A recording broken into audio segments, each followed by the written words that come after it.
بسم اللہ الرحمن الرحیم الحمد للہ رب العالمین والصلاة والسلام علی اشرف الانبیاء والمرسلین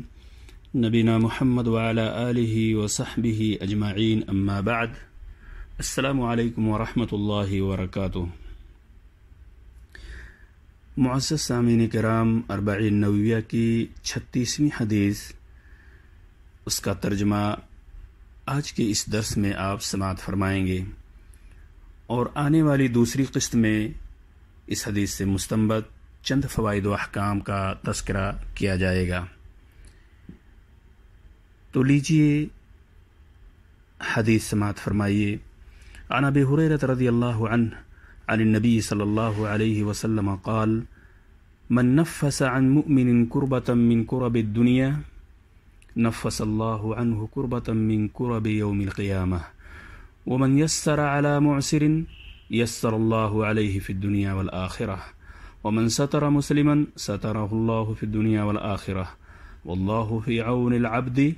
ما كان العبد في عون أخيه ومن سلك طريقا يلتمس فيه علما سهل الله له به طريقا إلى الجنة وما اجتمع قوم في بيت من بيوت الله يتلون كتاب الله ويتدارسونه بينهم إلا نزلت عليهم السكينة وغشيتهم الرحمة وحفتهم الملائكة وذكرهم الله في من عنده ومن بطأ به عمله لم يسرع به نسبه رواه مسلم بهذا اللفظ۔ سامعین کرام، اس حدیث کا ترجمہ بھی سماعت فرمائیے۔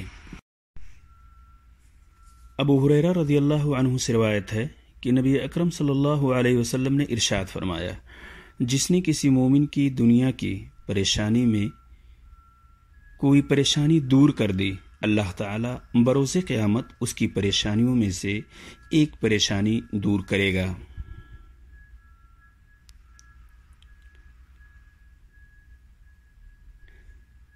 اور جس نے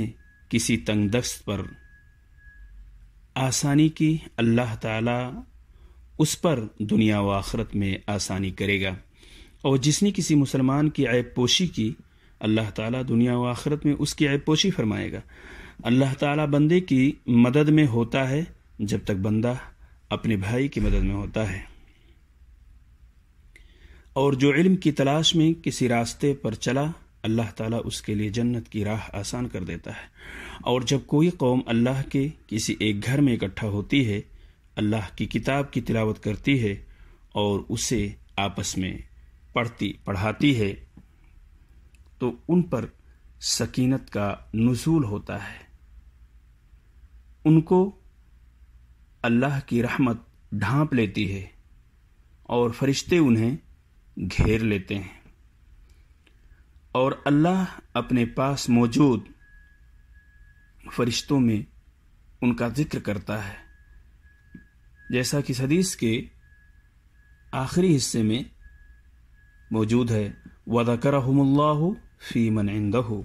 اور اللہ اپنے پاس موجود فرشتوں میں ان کا تذکرہ کرتا ہے۔ وَمَنْ بَطَّأَ بِهِ عَمَلُهُ لَمْ يُسْرِعْ بِهِ نَسَبُهُ،